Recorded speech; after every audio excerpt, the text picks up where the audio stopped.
So hello friends, welcome back to my channel that is Debug with Shivam. Today we are here to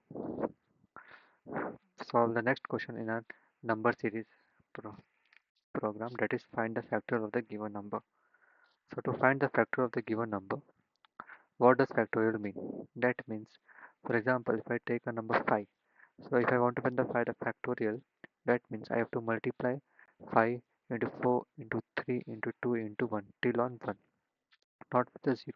For example, if I say to find the factorial of 6, that means I have to multiply with 6 into 5 into 4 into 3 into 2 into 1 till it goes to 1. Then that means that is the factorial. So how to find the factorial? Using the Java program. So here I am going to use a Java program, that is Java language. You can use any other language as well. The logic remains the same.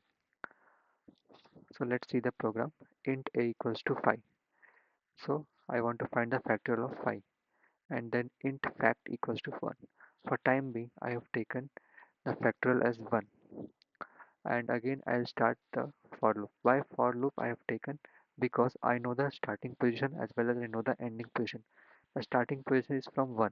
That means I have to go and multiply till the number reaches to multiply by 1. And what is the ending position? That is 5, because I want to find the number of the factorial is 5. And I will increment the I plus plus. So we know the ending position, so we know, and also we know the starting position. That's why we'll take for loop. Then inside the for loop, I have written factorial equals to factorial into I. That means factorial, the factor which we have assigned out of the loop is 1. 1 into I. That is, it will start from 1 and it will go till 5. And at last, system auto println of factorial out of the loop. So let's see the tracing part. So I have in the for loop you can see is starting from 1. Why not because of 0? Because if you multiply any number with 0, it becomes 0. So that is not the correct answer for the factorial. So we will start I with 1. So I is equals to 1 and I less than 5. That is 1 less than 5. Yes, it's true. So it enters the for loop, and factorial equals to factorial into I. That means 1 into I. That is I is 1. So 1 into 1, 1. So the factorial is updated to 1. Now I plus plus, then I gets increment to 2. So 2 is less than or equals to 5. Yes, the condition is true. Then we will update the value. It will go inside the for loop. Then factorial equals to factorial into I. So what was the previous factorial? That is 1 into I. That is 2. 1 into 2.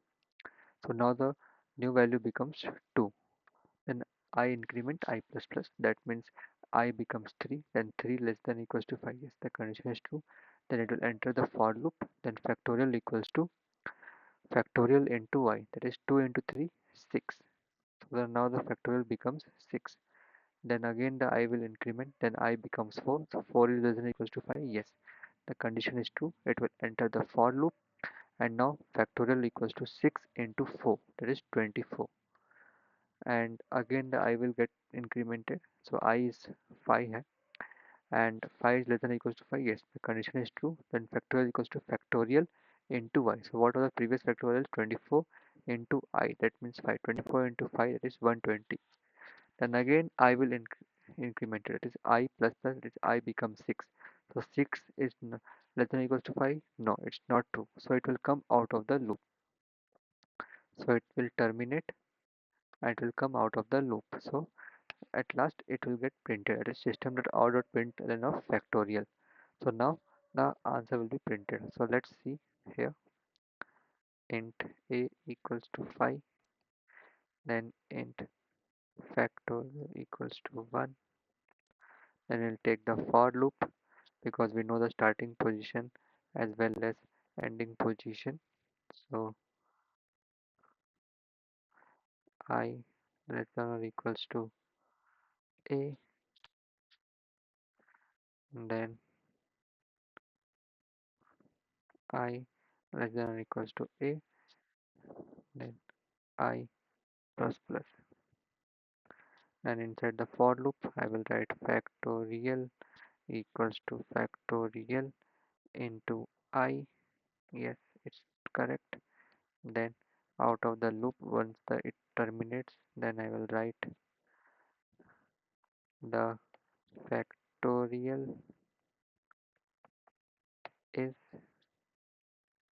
that means plus factorial. So now let's see. So the answer should be 120. Yes, as you can see, the answer is 120. Now I will check for the number 6. So what will become? That is 120 into 6, that is 720. So the answer should become 720. Yes, the answer is 720. Suppose I want to find for 4. That means 4 into 3 into 2 into 1. So that means 4 into 3, 12, 12 into 2, 24, 24 into 1, 24. So answer should be 24. So yes, the program is working, executing correctly. So you can try in your laptop as well. So this is the major important question that was asked in TCS, NQT, Wipro, Infosys, Cognizant in their online assessment test. So this question plays a crucial role in your online assessment test. So practice this, learn this, and do the tracing. Thank you.